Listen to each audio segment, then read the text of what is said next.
안녕하세요. 예, 토지플래너 김현철입니다. 제가 어제도 양주시에 갔다 왔는데 약속도 있었고, 그리고 이제 1시간 전에 저는 그 시청에 이제 확인할 게 있어가지고 먼저 갔는데요. 그래서 2시에 이제 그 테크노밸리과에서 제가 이제 그 묻고 싶었던 거를 물어봤고, 뒷부분에 이제 그 설명 내용에 대해서는 알려드릴게요. 그리고 제가 이제 광명시흥 지금 상기 신도시하고 이제 이사 정책이 어떻게 될 것인가에 대해서 잠깐 제가 말씀을 드리면, 지금 요 사진은 지금 이제 그 4월 10일 날 어제 기사인데, 변창흠 국토부 장관이 교체되고 개각이 초입기에 들어갔다. 그래서 4월 7일 날 선거에 참패를 했잖아요. 국민의힘이 압도적으로 당선이 되면서 쇄신의 분위기가 이제 해서 곧 개각을 단행한다고 합니다. 그래서 이제 차기 이제 대권에 도전하기 위해서 이제 정세균 총리도 이제 그만둘 것이 확실시 되어 있기 때문에 홍남기 경제부총리 등 장수로 일을 했던 장관들이 다수 포진한 경제팀을 전격 교체할 것이라고 합니다.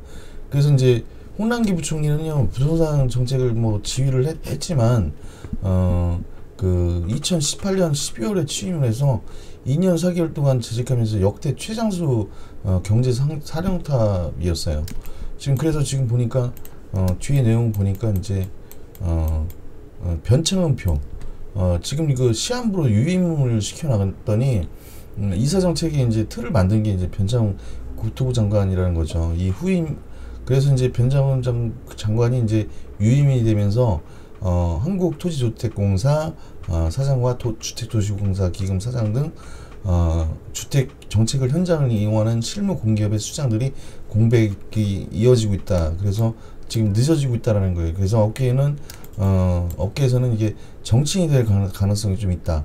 1년밖에 안 남았기 때문에 정권이 문재인 정부가 마지막으로 큰 잡음 없이 부처를 이끌고 정책을 뚝심 있게 추진하기 위해서는 외풍을 차단할 수 있는 정치를 추진이 제격이라는 그 얘기도 있고요. 그래서 이제 나오는 장관들이 있고 해양수산 장관, 뭐 지금 국토부 장관 이름만 올라가 있는 거고. 그래서 이제 일각에서는 또 학계 출신 변 장관이 이제 정치를 한 사람이 아니기 때문에 학계 출신이 지명될 예상도 있다고 합니다. 그래서 부동산 정책 철학을 이어가게 정치인보다는 학자 등이 낫다는 판단이거든요. 그래서 이제 지금 이제 대표적인 인사가 이제 조명래 전 환경부 장관인데, 연초에 이제 퇴임한 그 장관인데, 도시계획하고 환경을 통합해서 연구한 학자 출신이어서 그린 뉴딜 등 정부가 역점을 두는 한국형 뉴딜 사업에 적임자라고 평가를 했고, 청문회에서도 어느 정도 장점이 있다라고 이제 판단이 선 사람이라고 얘기를 합니다. 조명래 전 환경부 장관. 그리고 이제 9일날 이제 세종시에서 이제 장관 관계 회의를 하는데, 홍남기 부총리가, 그래서 공백이 이제 이사 정책으로 해서 경제부처 수장들이 이제 공백이 예상이 되면서 이제 공공주택 주택 공급 정책의 추진의 동력이 약화될 우려가 커지고 있다. 그래서 4월 7일 재보궐선거에서 여당이 참패를 해서 홍남기 부총리 등 기획재정부 장관이 교체, 그리고 경제부처의 대거 개각이 이루어졌고, 이미 사의를 밝힌 변창흠 장관도 교체가 예정된 수순으로 가고 있습니다. 그래서 지금 부동산 정책의 주체인 LH하고 SH 수장 동시에 이제 공백이 장기화되고 있다라는 거예요. 선거 참패에도 이제 부동산 기존 틀을 유지하겠다는 입장입니다. 정부는 이사 정책을 끌고 가겠다라는 거예요. 그래서 이제 수장들을 부재에 따라서 후속 조치가 이제 쉽지 않을 전망이라고 합니다. 그래서 이제 12일 어제 말고 이제 다음 주에 이제 개각을 단행할 거라고 이제 얘기를 했고, 문재인 대통령은 홍남기 부총리 교체를 검토 중이다. 문재인 대통령이.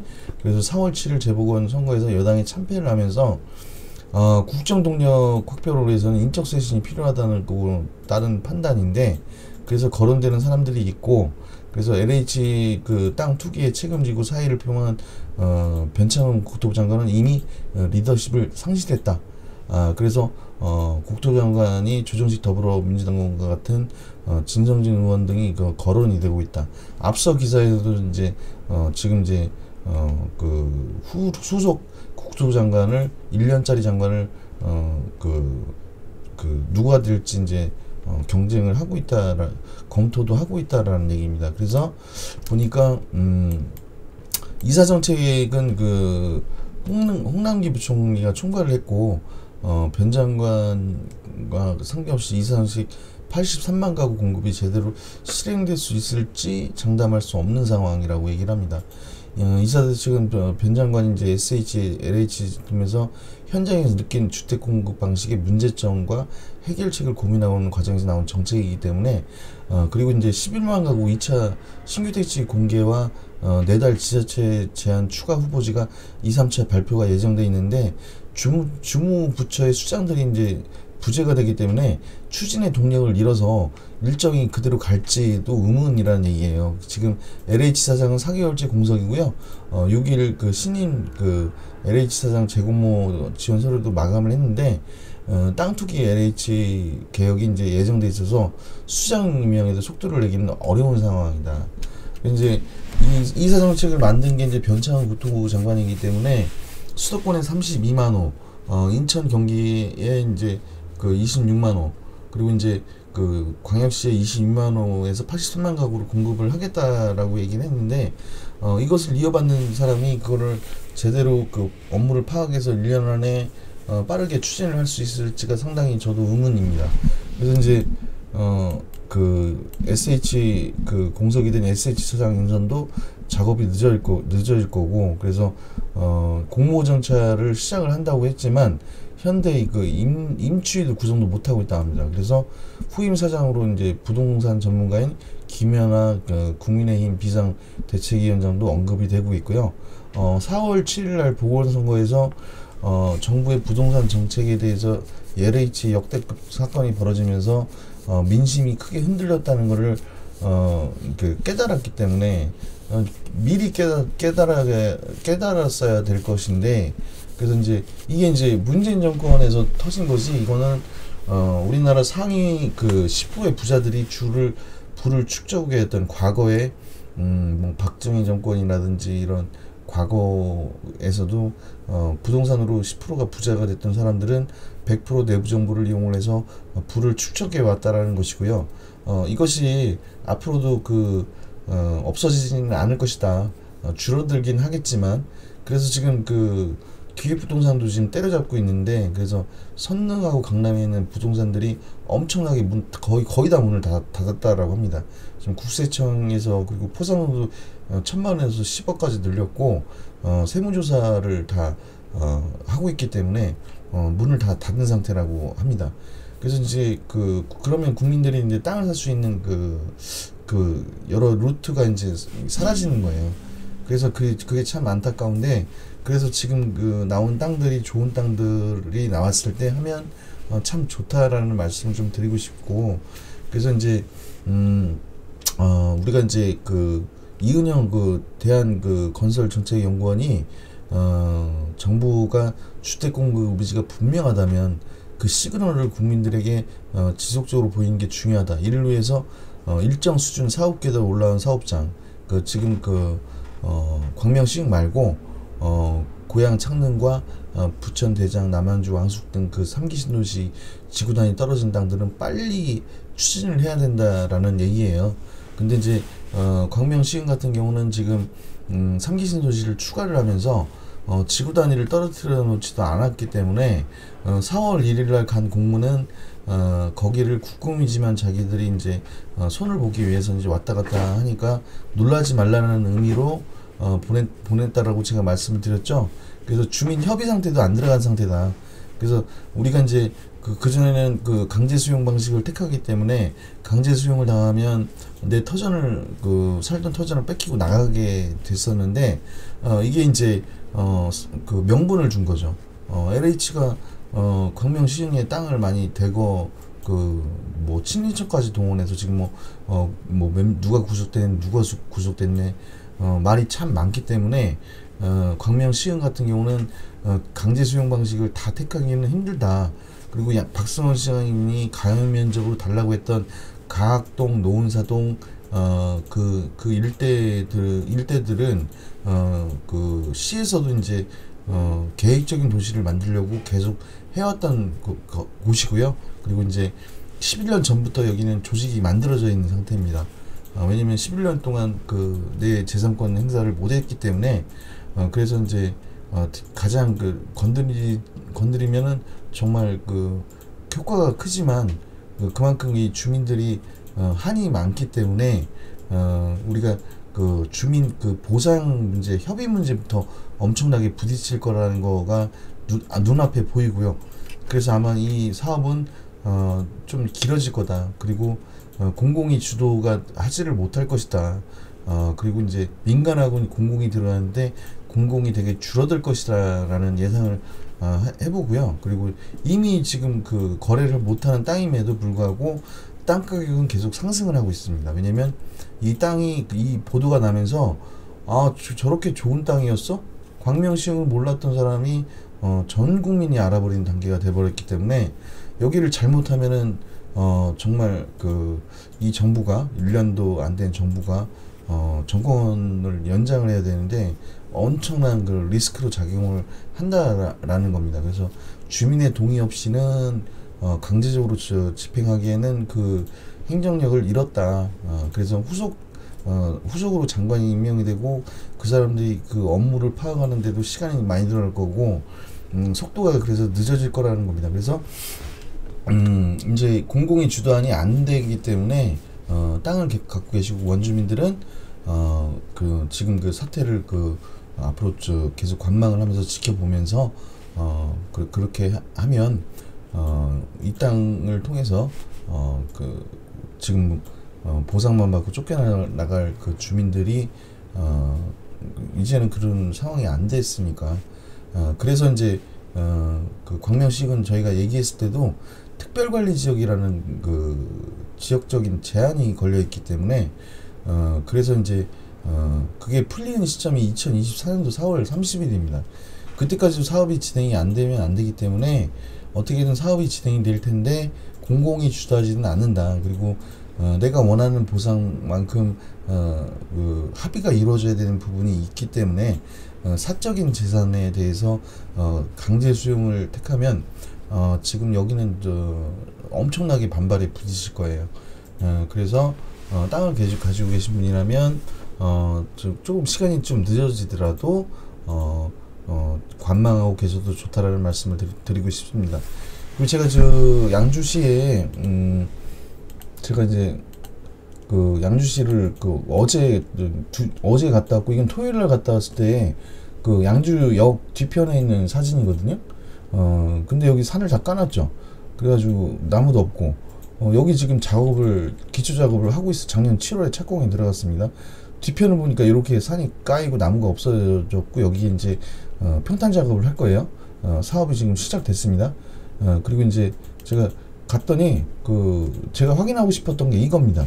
이 일정들이 이렇게 잘 진행이 되고 있는지 이 책을 여기 이제 노트로 가린 부분은 예산이 들어가 있고 뭐 중요한 내용이라 보여드리기가 곤란하다고 해서 이렇게 사진을 찍은 건데요. 요걸 제가 위에 있는 내용을 봤기 때문에 예산 문제는 제가 이제 그래서 예산 부분에 대해서는 제가 여기다가 언급을 안 했어요. 사업비가 달라질 수가 있기 때문에 확대될 수도 있다라는 말씀입니다. 그래서 경기도 양주시 마전동 258-1번지고요. 2019년에 타당성 조사를 끝냈고 사업 준공을 2024년 그리고 사업의 주체는 경기도 양주시 경기도주택공사가 양주시가 30% 경기주택공사가 60% 경기도 사업을 이게 이제 원활하게 추진이 됐다는 거예요. 그래서 이게 2017년도 11월부터 테크노밸리 입지가 선정이 되면서 이게 14만 명 서명 운동을 해서 받은 거예요. 그래서 이렇게 계약 체결하고 사업 시행자들 그리고 신규 투자 설명회도 하고 그래서 이제 2024년도에는 산업단지 이제 지정계획 고시도 하고 그리고 여기 이제 그린벨트 해제도 이제 경기도하고 양주시에서 이제 입안을 했고 그래서 이제 순탄하게 이 사업대로 계속 진행이 왔습니다. 근데 이 사업이 2017년도 1월부터 시작한 것 같지만 테크노밸리를 받기 위해서 앞전에 어마어마한 노력이 있었다라는 거, 주민들의 노력과 그 시의 노력이 엄청났다라는 거. 그래서 이제 밑에 보시면 향후 계획에 대해서 나와 있는데 지금 일정대로 다 간답니다. 근데 이제 빨간색 해놓은 데가 있죠. 2021년도 3월 달에 북부 테크노밸리 그린벨트를 해제한다고 이제 결정 고시한다고 돼 있는데 이게 2개월 연장이 됐어요. 그래서 5월 달에 그린벨트를 해제를 합니다. 북부 테크노밸리는 5월 달에 그 그린벨트 해제만 빼놓고 이 사업은 2021년도 08, 2021년도 09, 2022년도 1월 부지공사까지 순차적으로 진행을 할 거고요. 2024년도 12월에 사업 준공이 된답니다.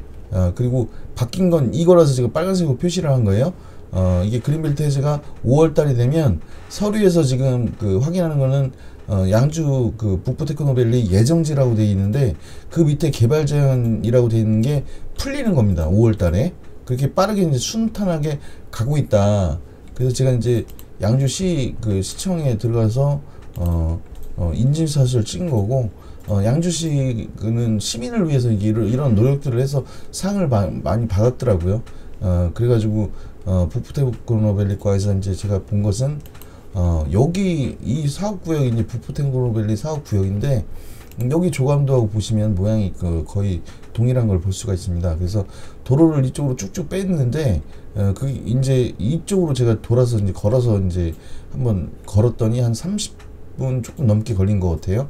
현장에서 걸어서. 그럼 이게 직선으로 연결을 하면 더 빨라지겠죠. 그러면 뭐 차를 안 가지고 다녀도 그냥 자전거를 타고 다녀도 되는 거리. 근데 여기 그 사진을 카탈로그에 보여준 게 있는데 중앙동 1지구, 2지구 노란색으로 다 표시가 되어 있더라고요. 그건 찍지 말라, 그건 못 찍는다고, 외부로 이제 노출되면 안 된다고 말씀하셔서 안 찍었는 건데 여기 중앙동 1지구, 2지구 노란색으로 표시가 되어 있습니다. 여기가 지구 단위계 그걸 떨어뜨려 놨다고 그랬잖아요. 사업이 이제 순탄하고 있다. 그래서 이제 제가 이제 시청에 들어가서 이제 확인을 한 거고, 그래서 이 내용대로 지금 진행이 착착착 진행이 되고 있었다라는 겁니다.